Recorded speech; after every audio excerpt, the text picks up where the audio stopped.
কোথায় তুমি? আমাকে দেখা দাও। আজ যে তোমার সাহায্যের বড্ড প্রয়োজন আমার মেঘপরি। দেখা দাও, দেখা দাও।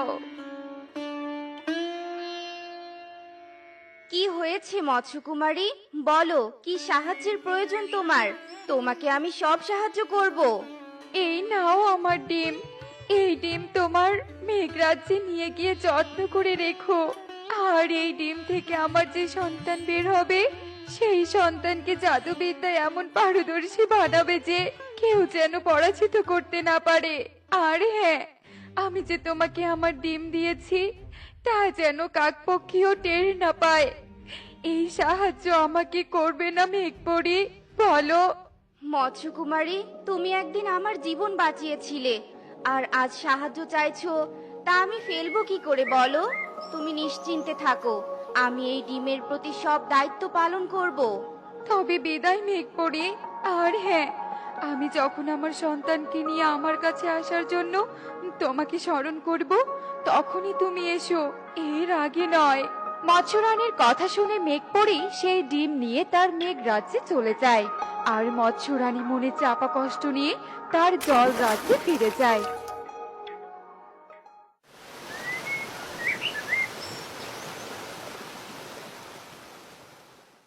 কি এক দুর্বল সন্তানের জন্ম দিলাম আমি! 8টি বছর কেটে গেল, আমার সন্তানের মধ্যে কোনো পরিবর্তনই এলো না। না আকারে বড় হয়েছে, না বুদ্ধিতে বড় হয়েছে। আর এই সন্তানকে নিয়ে আমি স্বপ্ন দেখছি যে কিনা এই পৃথিবী শাসন করবে।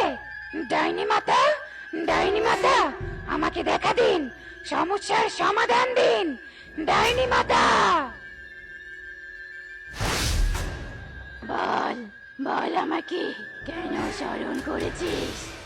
দেখুন না ডাইনি মাতা, আমার সন্তান জন্মের পর 8টি বছর অপেক্ষা করলাম, কিন্তু আমার সন্তানের কোনো পরিবর্তন নেই। বলুন, আমার সন্তান কিভাবে দানবীয় রাক্ষস হয়ে উঠবে? আছে, একটা উপায় আছে। তুই যদি এই জল রাজ্যের মৎস্য রাজার পুরো পরিবারকে হত্যা করে তাদের রক্ত তোর সন্তানকে খাওয়াতে পারিস, তবেই তোর সন্তান তোর মনের মতো হবে। ঠিক আছে, বেশ, তবে তাই করব আমি।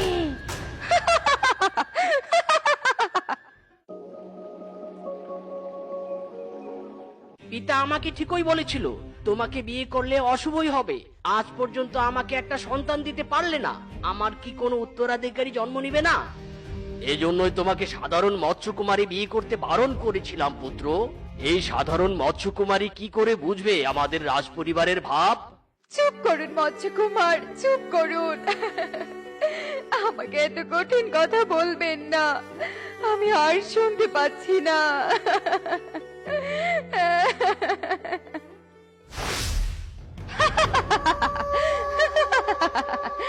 এখানে তো দেখছি মৎস্য রাজার পরিবারের সবাই উপস্থিত আছে। যাক, একসাথে সবাইকে হত্যা করতে পারবো। একই, আমার রাজ্যে 3 মাথাওয়ালা ডাইনি আক্রমণ করেছে। সব এই মৎস্যকুমারীর জন্য হয়েছে। পদে পদে শুধু আমাদের জন্য অশুভ বার্তা বয়ে নিয়ে আসছে। চলে যা 3 মাথাওয়ালা ডাইনি, নয়তো তোর প্রাণ কেড়ে নেব আমি। কে কার প্রাণ কেড়ে নেয় দেখবি তুই। তোদের দেহের রক্ত আমি আমার সন্তানকে পান করাবো। মেঘপরি, মেঘপরি, এক্ষুনি সময়, আমার সন্তানকে নিয়ে প্রকট হও আর আমার পরিবারকে বাঁচাও। মৎস্যকুমারীর ডাকে হঠাৎ করে মেঘপরি 8 বছর বয়সী এক ফুটফুটে মৎস্যকন্যা নিয়ে সেখানে প্রকট হয়। মৎস্যকন্যা, এরাই হলো তোমার পরিবার। তোমাকে এতদিন যে জাদুবিদ্যা শিখিয়েছি, সেই জাদুবিদ্যা দিয়ে ওই 3 মাথাওয়ালা ডাইনিকে ধ্বংস করো আর তোমার পরিবারকে রক্ষা করো। ঠিক আছে মেঘপরি মাসি, আজ আমার পরিবারের দায়িত্ব শুধু আমার। এই বলে মৎস্যকন্যা তার জাদুর বান 3 মাথাওয়ালা ডাইনির দিকে ছুঁড়ে মারে। আর 3 মাথাওয়ালা ডাইনি তার সন্তান সহ ভস্ম হয়ে যায়।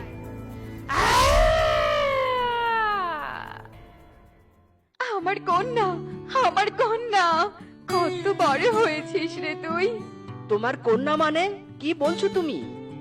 হ্যাঁ, এই কন্যা আমাদের মৎস্যকুমার, সব বলছি খুলে। এই বলে মৎস্যকুমারী সব কথা খুলে বলে।